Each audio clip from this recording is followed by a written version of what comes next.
열왕기상 2장 1절에서 9절까지 말씀. 제가 가지고 있는 성경으로는 구약성경 511페이지에 있습니다. 열왕기상 2장 1절에서 9절까지의 말씀 한 절씩 한 절씩 교독하시고요. 9절은 한 목소리로 함께 읽겠습니다. 열왕기상 2장 1절에서 9절. 제가 먼저 1절 읽을게요. 다윗이 죽을 날이 임박함에 그의 아들 솔로몬에게 명령하여 이르되 모든 사람이 가는 길로 가게 되었노니 너는 힘써 대장부가 되고 내 하나님 여호와의 명령을 지켜 그 길로 행하여 그 법률과 계명과 율례와 증거를 모세의 율법에 기록된 대로 지키라. 그리하면 내가 무엇을 하든지 어디로 가든지 형통할지라.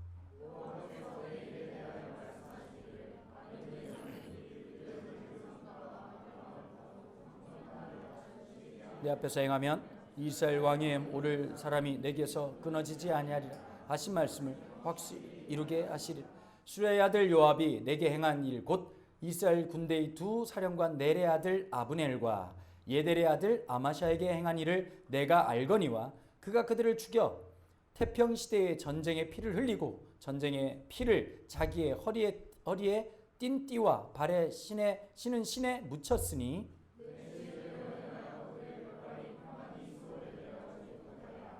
마땅히 길르앗 바르실레의 아들들에게 은총을 베풀어 그들이 내 상에서 먹는 자 중에 참여하게 하라. 내가 내 형 압살롬의 낯을 피하여 도망할 때에 그들이 내게 나왔느니라.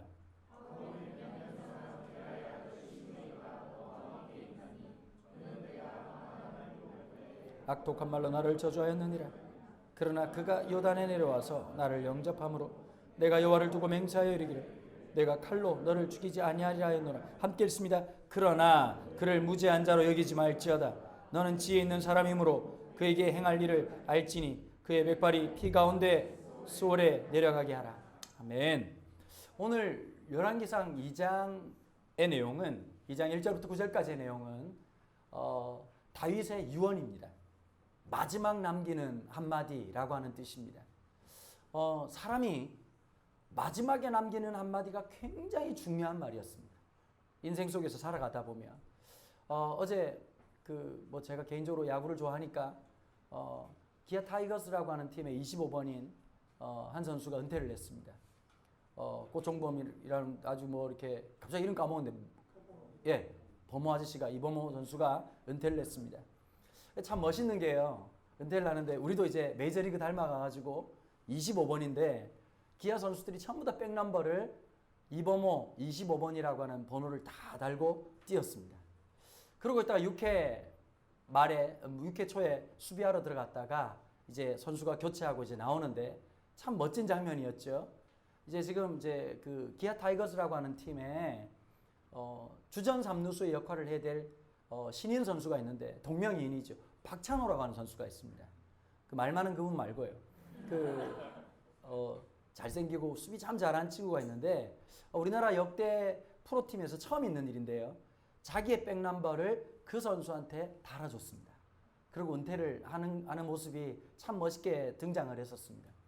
여러분 선수로 어쩌면 그 젊음의 시간들을 보내고 있다가 내려와야 되는 순간 얼마나 헛헛하고 힘들겠습니까? 그 삼성 라이온즈에 양신이라는 선수가 있었습니다. 양준혁이라는 선수가 있었습니다. 근데 양준혁 선수를 여러분들이 잘 모르실 수 있는데요. 뛰는 모습이 되게 웃겼습니다. 키는 굉장히 큰 선수인데 저게 지금 열심히 뛰나 늘 의심받는 게 뭐냐? 너 지금 열심히 뛰는 거야? 양준혁은 너무 억울한 겁니다. 왜 억울하냐면 정말 전력 질주를 했는데도 불구하고 전력 질주 안 하는 것처럼 보여서 그랬던 거죠. 삼성 라이온즈에서 마지막 은퇴할 때 했던 말이 저는 많은 선수들이 했던 말 중에서 양준혁 선수가 했던 말이 기억이 납니다. 뭐라고 말했냐면 이렇게 얘기했습니다. 저는 인류를 향해서 지금까지 전력 질주했습니다. 이제 제 삶에 인류가 사라졌습니다.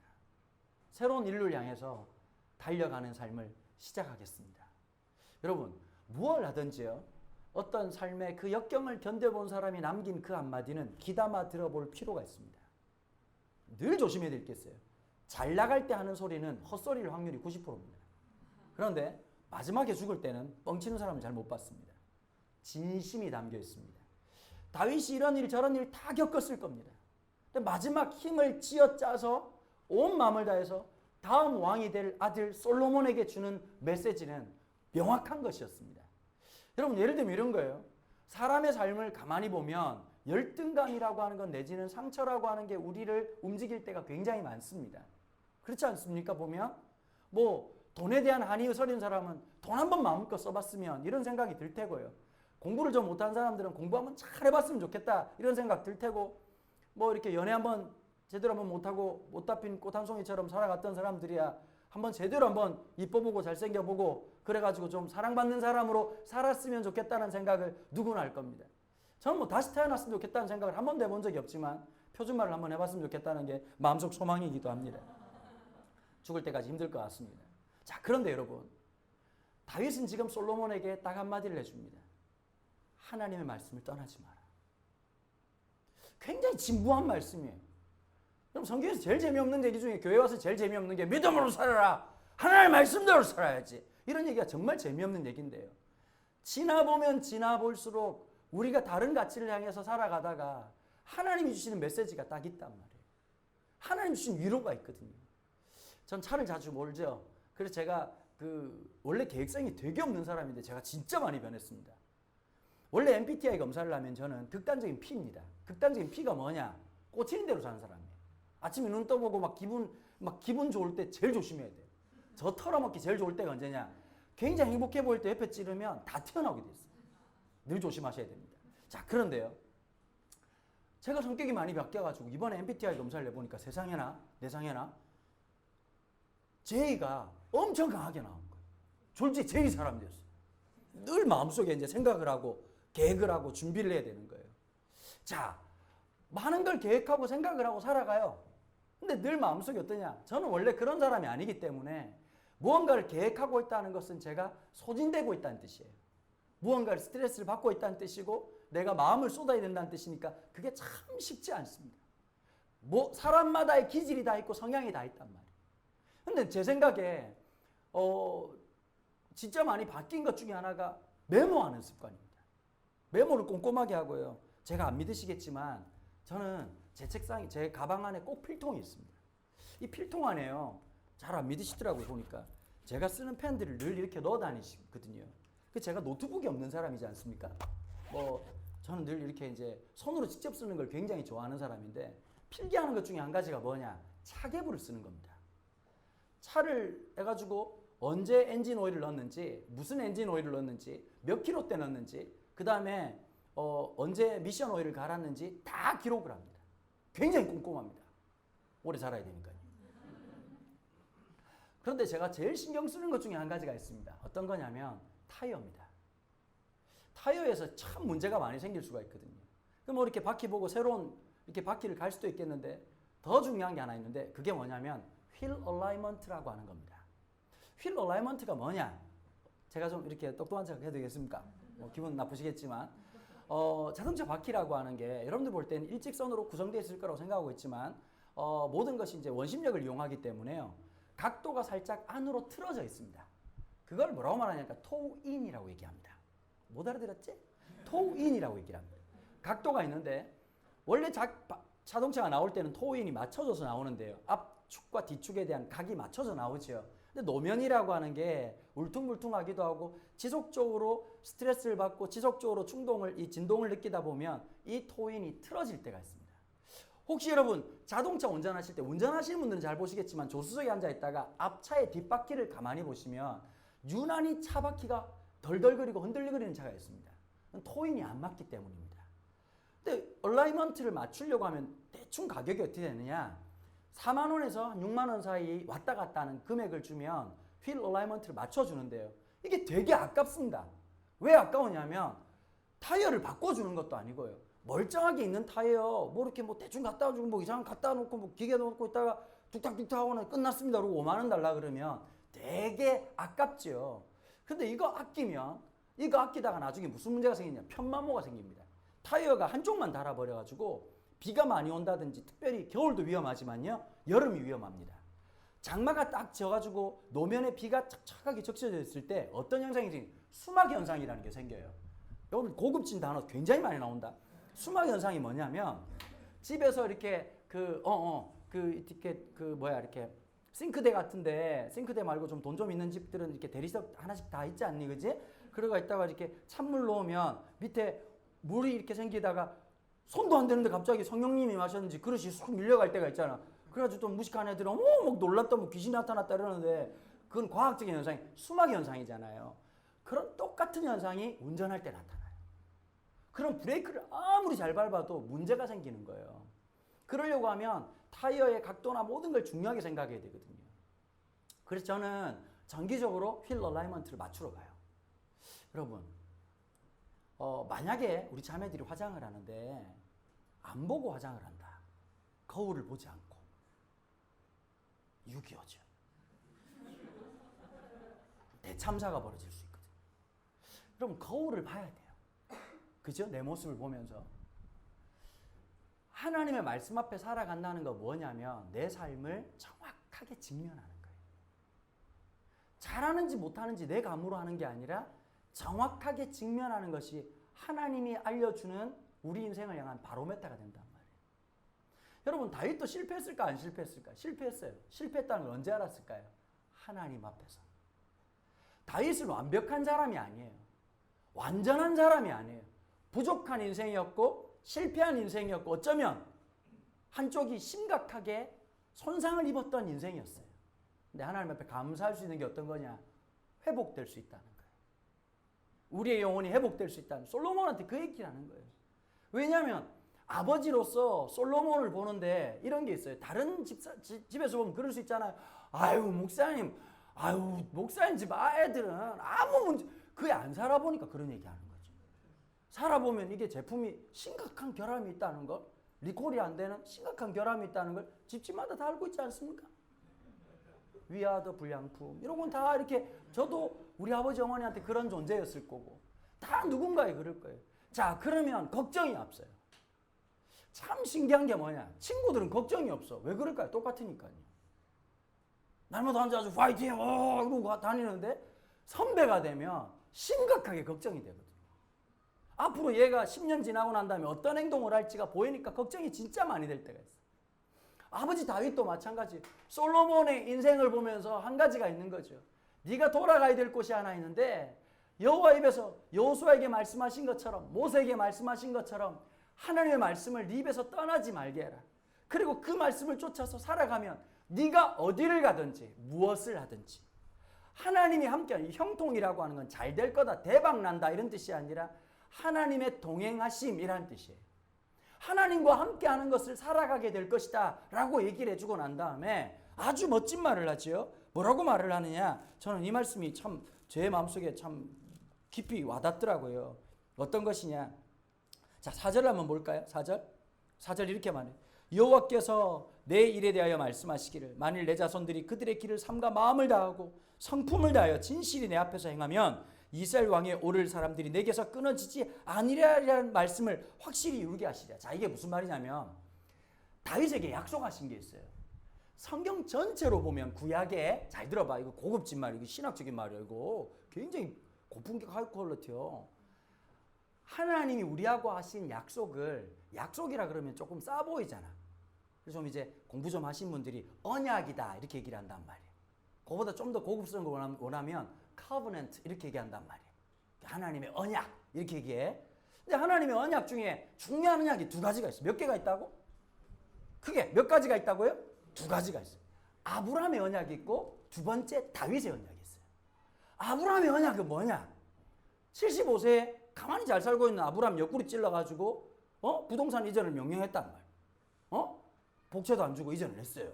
이전을 안 하는데 85세 때 하나님 다시 나타나가지고 아브라함아, 네 아내 사레의 몸에서 나는 자라야 너의 후손이 될 거다.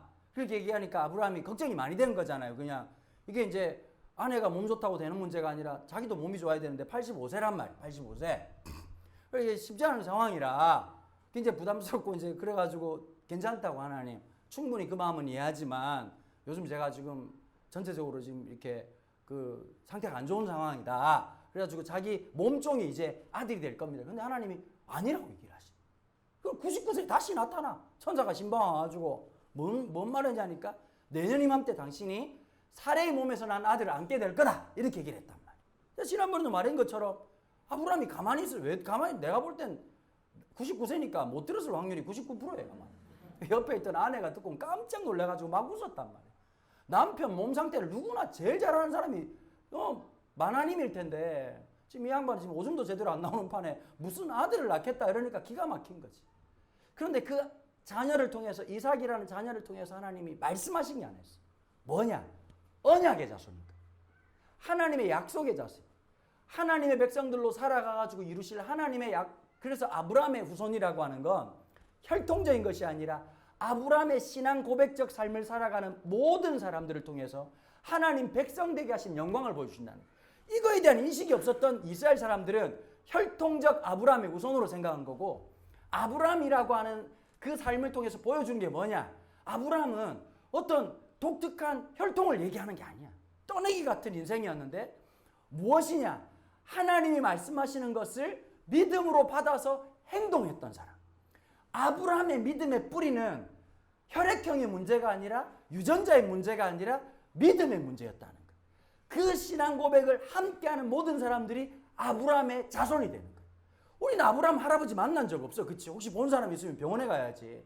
아무도 없지만 아브라함의 신앙의 고백과 같이 갈 바를 알지 못하고 중학교를 어디를 갈지, 고등학교를 어디를 갈지, 직장을 어디를 갈지 알지를 못할 때마다 하나님의 인도하심을 신뢰하고 갔던 아브라함적 신앙의 고백을 살아갈 때 아브라함의 자손이라고 얘기하는 거예요. 자, 두 번째, 다윗의 약속이 뭐냐? 언약이 뭐냐? 다윗한테 얘기를 하는 거예요. 내가 너의 후손을 통해 가지고 너의 왕의 후위가 끊어지지 않게 할 것이다 라고 약속을 하셨어요. 자, 그런데 역사적으로 보면 이스라엘이 멸망해요. 남유다도 멸망하고. 그러면 이 언약은 무너진 것처럼 보인단 말이에요. 분명히. 말이 안 되는 하나님의 약속 제대로 안 지킨 거잖아요. 그런데 왜 이 언약이 성취가 되었다고 얘기하느냐? 아브라함의 후손을 통해서 주실 진짜 왕. 여러분, 세상에 완벽한 왕이 있던가요? 없어요. 우리나라 정치를 보면 참 신기한 게 있어요. 보통 보면 보수적인 입장을 가지고 계신 분이나 진보적인 입장을 가지고 계신 분이 대통령이 되기도 한단 말이에요. 그럼 우리나라 특징이 하나 있어. 진보적이고 생각이 좀 좋고, 그 다음에 또 국민들한테 봐도 참, 야, 우리나라 대통령인데 품격이 있다 싶은 분들의 가장 아픈 아킬레스건이 뭐냐? 경제가 늘 발목을 잡아. 늘 마음이 아파. 또 한쪽은 어떠냐면 정말 나라 떠나고 싶어. 저 사람 대통령 되면 나라가 떠나고 싶은 사람들이 있단 말이에요. 방송을 보시는 분들. 저는 하나님 나라를 지지합니다. 영원한 하나님의 나라? 뭐 이 세상에 무슨 소망이 있겠습니까? 이 당 저 당 다 필요 없고 예배당이죠. 늘 이런 입장으로 전살하고 있습니다. 근데 어쨌든 간에 뭐 살다 보면 그럴 수 있잖아요. 그죠? 근데 이런 사람들의 특징이 뭐냐? 뭐 너무 문제가 많아. 문제가 많은데 경제가 돌아가고 있다는 거. 우리가 잘 봐야 돼요. 우리가 이 자본주의를 살아갈 때 자본주의의 자본을 돌리는 축이 정의나 옳음이 아니라는 사실에 우리 그리스도인들은 날마다 깨어 있어야 돼요. 경제가 잘 돌아가는 것은 옳기 때문이 아닐 확률이 높아요. 하나님의 정의가 역사할 때는 때로는 우리가 불편할 수 있어요. 왜 그럴까요? 우린 죄인이기 때문에 죄에 익숙해져 있는 습관대로 살아갈 확률이 굉장히 높거든요. 근데 하나님의 의가 돌아가면 불편해지기 시작하는 거예요. 뭐하고 똑같으냐? 선생님들이 FM대로 수업을 딱딱하면 좋아 안 좋아? 불편할 수 있어. 제대로 훈련시키면 진짜 힘들어질 수 있거든. 그러나 제대로 훈련시켜야 제대로 되는 사람이 되는 거하고 마찬가지로 하나님의 정의라고 하는 게 불편해져요. 우리가 훈련을 왜 받느냐 하면 이런 거예요. 하나님의 정의가 우리의 기쁨이 될 때까지. 말을 못 알아듣네. 하나님의 정의가 나의 소망이 될 때까지. 그러니까 여러분 보세요. 목사인 내가 즐거운 교회가 되면 망하는 거예요. 내 안에 있는 거룩한 불편함이 있어야 돼요. 하나님의 정의가 왕노릇하기 위해서 내 안에 있는 불편함이 늘 도드라지고 나타나야 되는 거예요. 오해하면 안 돼? 갑자기 막 길 지나고 있는데 나보고 돌 던지고 이래가지고 죽어라 이렇게 얘기하라는 게 아니고 하나님의 정의가 드러나기 때문에 누구도 편안할 수 없지만 그 하나님 주신 정의가 우리 가운데 기쁨이 되고 즐거움이 되도록 하는 게 교회 공동체란 말이에요. 바로 그 얘기를 하는 거거든.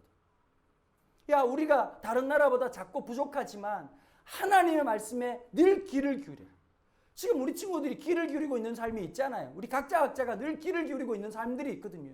무엇이 진짜인가 라고 하는 삶 속에서 우리는 왜곡되어져 있단 말이에요. 세상을 돌리는 축이 마치 이런 것처럼 있지만 다윗은 솔로몬에게 바로 그 얘기를 해주면서 그렇게 할 때 이 왕위를 지키는 것은 너의 힘이나 지략이 아니다. 하나님의 신실하심이다. 그 하나님의 신실하심이 작동할 수 있도록 끝까지 거기에 머물러 있어라. 솔로몬에게 이 얘기를 해주는 겁니다. 그 다음부터 어떤 내용들이 나오느냐.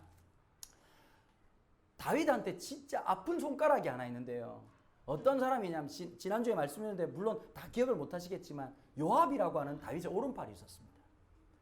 이 양반이 좀 죄송한 표현이지만 성질이 너무 지랄 맞는 사람이었어요. 이게 어떤 거냐면 좀 사려 깊지가 못한 거예요. 분노가 왕노릇하는 사람. 칼이 춤추는 사람. 보면.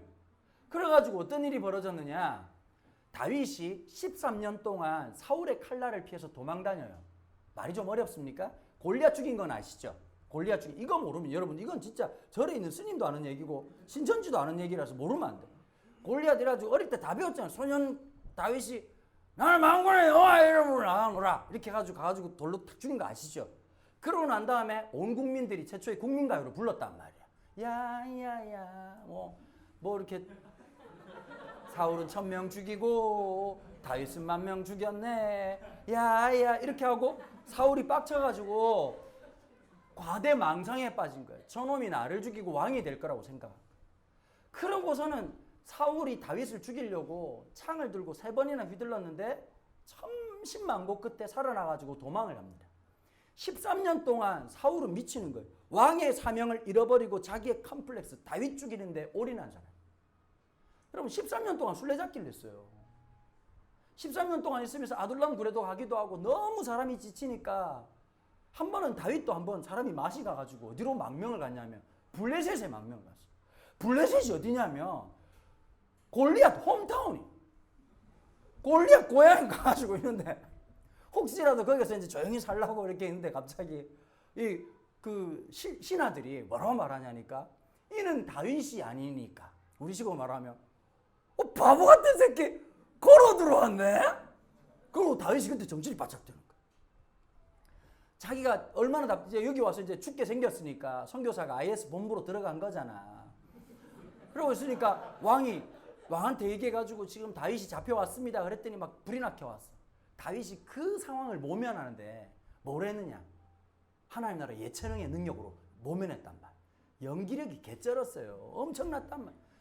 이렇게 미친 척을 하는데 내가 보니까 이거는 그냥 미친 척을 했다기보다는 천국 가서 확인해 봐야 되겠지만 다윗이 어릴 때 동네에 상태 안 좋은 애가 몇 명 있었음이 분명할 거야. 이거는 생각으로 되는 게 아니라 어디 봐야 되는 거거든. 그 갑자기 안 나왔대요. 그러고 이제 미친 척을 했다. 짐승처럼 땅을 파기도 해가지고 손톱이 뒤집어지기도 하고. 그런데 이게 중요한 게 아니었어요. 다윗을 따랐던 400명의 무리가 있는데 그 자기의 주군이 그런 미친 척을 하는 모습을 보고 참 속상하기도 하고 어려웠을 거예요. 근데 보니까 이제 위아래 춤이 누가 만들었냐 그거? 위아래 EXR의 원조가 누구냐면 다윗이었다니까. 성경에 봐. 갑자기 왕이 나타나니까 등이 가렵네 이러더니 벽에 대고 위아래 등을 긁었다는 성경의 기록이 있어요. 너무 연기를 잘하니까 블레셋 왕이 뭐라고 말했냐니까 신료들을 불렀어. 야 임마 얘가 다윗이면 날아가는 똥파리가 독수리다 자식들아. 저 미친놈이 우리나라에 미친놈이 없어서 수입을 했냐? 당장 쫓아보내라. 그리고 쫓아라. 시편에 150편 중에 하나의 시편에 뭐가 있는지 아세요? 다윗이 블레셋 왕 앞에서 미친 채 하며 쫓겨나던 때에 감사하며 불렀던 노래가 있어. 너무 행복해가지고. 다윗은 단순한 사람. 와 대박 살았다 이 기쁨이 있었다. 13년을 천신만고 끝에 어려움 속에 있다가 왕이 됩니다.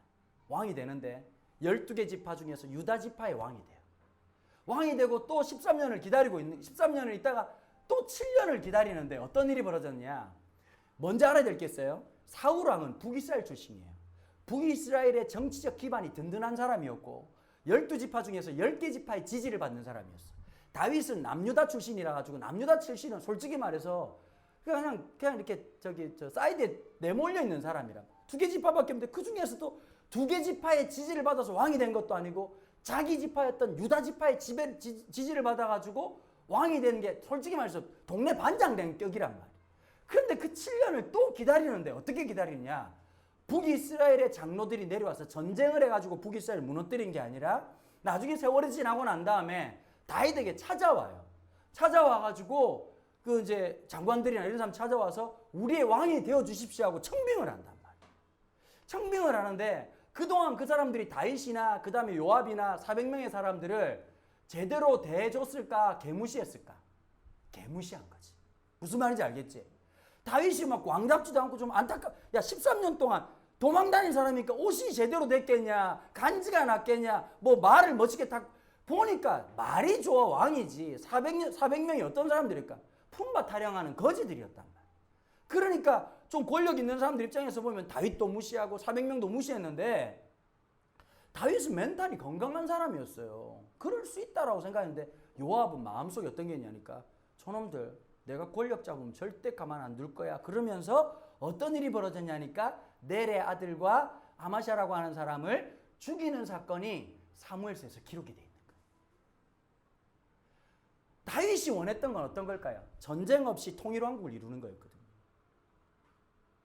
분노 없이 통일왕국을 이루는 건데 겉으로는 평화로웠지만 요압의 잘못 휘둘렀던 칼이라고 하는 요소가 늘 그 가운데 그 역사 속에서 분란을 만드는 야기시키는 원인이 됐단 말이에요. 여러분 중요한 게 하나 있어요. 우리가 신앙생활 할 때 제일 중요한 게 뭐냐? 내가 피스메이커가 되느냐 아니면 트러블 메이커가 되느냐는 거예요. 사람이 살다 보면 그럴 때가 있어요. 아무리 큰 문제도요.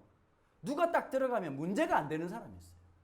반면에 문제도 아닌데 이것 때문에 문제가 돼가지고 나라가 쪼개지기도 한다는 거예요. 그리스도인은 어떤 사람이냐? 피스메이커가 되는 거예요. 예수님이 설교 데뷔를 뭐로 하셨습니까? 이 땅에 오셔서 예수님의 설교 데뷔 산상수훈이에요. 산상수훈. 예수님이 좀 이해가 안 돼. 홍보를 하려면 나한테 물어봤어야지. 일단 사통팔달한 곳에서 그 예수님이 어떤 데서 설교를 하셨냐니까 이런 데서 설교를 하셨어요. 여기는 맞지가 않아요. 될 수 있으면 환승역, 이수역이라든지 그래서 사당역 이름도 아름답지 않습니까? 강남역, 적과 구리를 흔다. 이런 데서 이제 하셔야 되는데 예수께서 산에 오르시니 그 사람들은 산이라고 하는 게 지나가다 가는 곳이 아니라 찾아가는 곳이잖아요. 그 유명한 산상수훈을 얘기하셨는데 그 중에 한 가지가 있었어요. 무슨 얘기냐면 화평케 하는 자는 복이 있나니. 하나님 백성이라고 하는 아이덴티티가 무엇이냐? 피스메이커가 되는 거예요. 나는 지금 어떤 인생을 살아가느냐. 그러니까 여러분 다윗이 열심히 카바를 쳤지만 그럼에도 불구하고 요압은 쉽게 말하면 내관이 열려있는 폭탄 같은 사람이었다. 그리고 내가 죽고 난 다음에 다윗 때문에 묻혀져 있었지만 요압의 칼 때문에 불행하게 할아버지를 잃어버리고 아버지를 잃어버린 사람들은 기억할까 안 기억할까? 전쟁의 씨앗이 될 것이고 그 문제를 가지고 여전히 사람을 죽였으나 기세등등하게 있다는 건 뭐하고 똑같으냐면 일제치하에 일본 사람들 앞잡이하면서 나쁜 짓 다 하고 난 다음에 독립된 조국에서 떵떵거리고 살면 열받잖아요. 맞아요 안 맞아요? 이걸 정의로운 국가라고 말할 수가 없잖아요. 그래서 다윗이 마지막 분명한 게 뭐냐? 지금 여러분 다윗이 지금 정신이 나갔다 들어왔다 하는데 마지막 말하는 건 두 가지예요. 하나는 뭘까요? 하나님 앞에 살아가야 될 삶의 자세를 얘기하고 뭐냐? 두 번째는 역사의 정의에 대한 분명한 심판을 부탁하는 거예요. 이게 너무 중요한 장면인 거예요. 마지막 호흡이지만 그것을 정리하게 하는 거예요. 여러분 저는 이게 너무너무 중요하다고 생각해요. 그런데 그 다음 절에 어떤 일이 벌어지느냐? 아도니아라고 스스로 두 번째 왕자의 난을 일으켰다 그랬죠. 지난주에. 몰라도 아는 척하는 센스가 고개를 끄덕이서 몰다 알아들어. 그런데 아도니아가 어떻게 하느냐? 로비를 시작해. 하여튼 2000년 전이나 지금이나 로비는 또 누구한테 찾아가느냐? 솔로몬 엄마한테 신방을 가요. 아도니아가 가가지고 어머니 평소 때 엄마라고 말 안 했어. 왜냐하면 엄청 무시했단 말이야. 갑자기 너무 찹쌀때까지 들어붙어가지고 어머니 저희 어머니지 않습니까? 정이 있습니다. 부탁을 해. 갖다 꽂은 거지. 뭐라고 말하느냐. 아비삭이라고 1장에 보면 다윗이 나이 들어 늙어가지고 온몸에 수족 냉증이 와가지고 힘들어할 때 이 영감이 반신욕을 하면 될 텐데 쓸데없이 그 신하들이 누굴 데려갔냐니까 수냄 여자 아리따운 여성 아비삭을 데려와가지고 이렇게 이제 몸을 후끈 달아오르게 하려고 했던 기억나시죠? 갑자기 이 미친놈이 뭐라고 말하냐니까 아비삭이 되게 이뻤나 봐.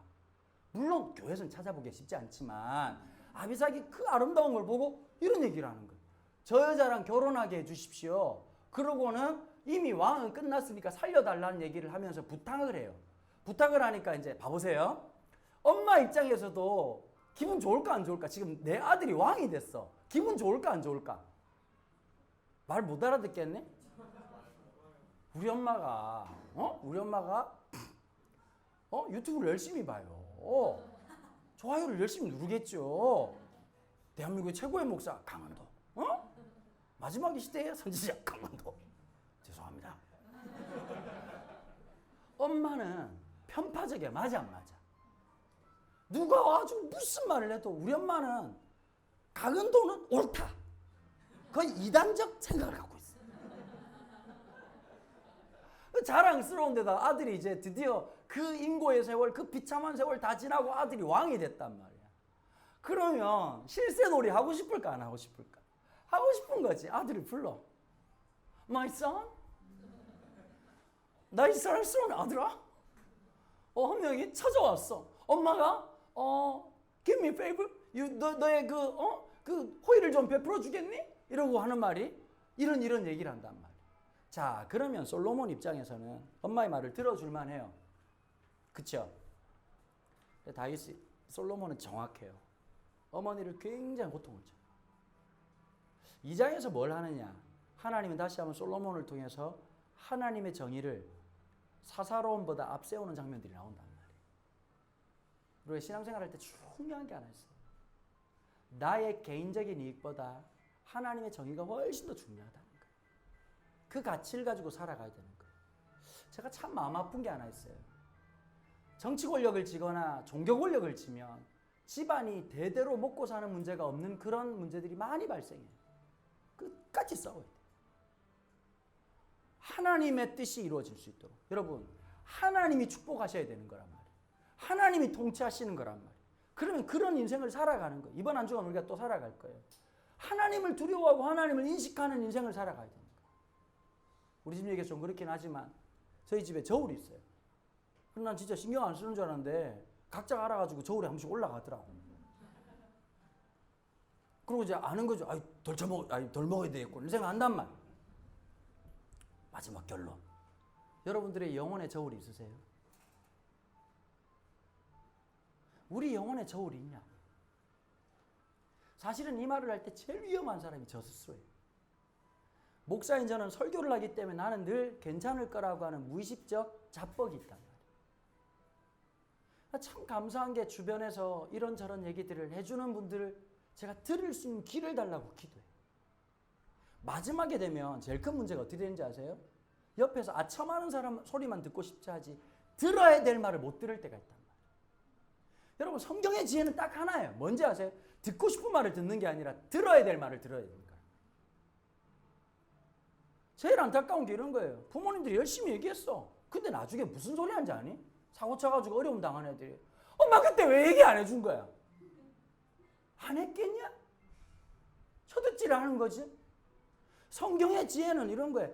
막 수학 문제 풀고 막 그냥 이런 문제가 그게 지혜가 아니라 들을 게 있는 자가 듣는 거라. 내가 들어야 될 메시지. 지금 들어서 내가 순종해야 될 거. 사람이라고 하는 게 내가 왕이 되면 내가 하고 싶은 대로 움직이고 싶은 열망들이 누구에게나 있단 말이야. 마지막까지 하나님 앞에서 하나님의 기준으로 그렇게 살아가는 저와 여러분들이 되기를 간절히 소망합니다. 여러분, 우리가 오늘 이번에 열왕기상을 통해서 우리 자신을 좀 잘 점검해 봅시다. 하나님이 우리에게 주시는 메시지를 잘 한번 받아봅시다. 그리고 이번 주에 내 영혼의 저울 하나 마련하시지요. 아침마다 일어나서 그 말씀의 거울에 한번 비춰보십시오. 나라고 하는 인생을 말씀 앞에서 마주하는 여러분 되기를 축복합니다. 기도하겠습니다. 하나님 감사합니다. 오늘 말씀을 통해서 다윗의 유언을 마주하게 됐습니다. 참 해안도 많고 간증도 많을 만한 시간들이지만 솔로몬에게 여러 말을 해주고 싶었겠지만 가장 중요한 말들을 했습니다. 하나는 하나님 앞에 살아가는 삶이었습니다. 하나님의 말씀을 쫓아가는 삶이었고, 또 하나는 장부답게 하나님의 사람답게 담대하게 하나님의 정의를 실현하는 사람으로 살아가라는 것이었습니다. 하나님 아버지, 기분 내키는 대로 살아가지 않게 도와주시고, 보이는 대로 살아가지 않게 도와주시고, 말씀으로 살아내는 우리 사랑하는 우리 푸른교회 성도들 될 수 있도록 주님 축복하여 주시옵소서. 우리의 찬양과 기도와 우리의 올려드린 모든 예물을 주님 홀로 받으시고, 우리의 삶에 영혼의 저울 말씀 앞에 살아가는 은혜가 있도록 축복하여 주시옵소서. 주 예수 그리스도의 은혜와 하나님 아버지의 무한하신 사랑과 성령의 교통하심이 주님과 함께 동행하며 그 말씀의 저울 앞에 날마다 서기를 소원하는 사랑하는 주의 백성들 머리 위에 지금부터 영원토록 함께 계시기를 축원하옵나이다. 아멘. 네, 광고 말씀드리겠습니다.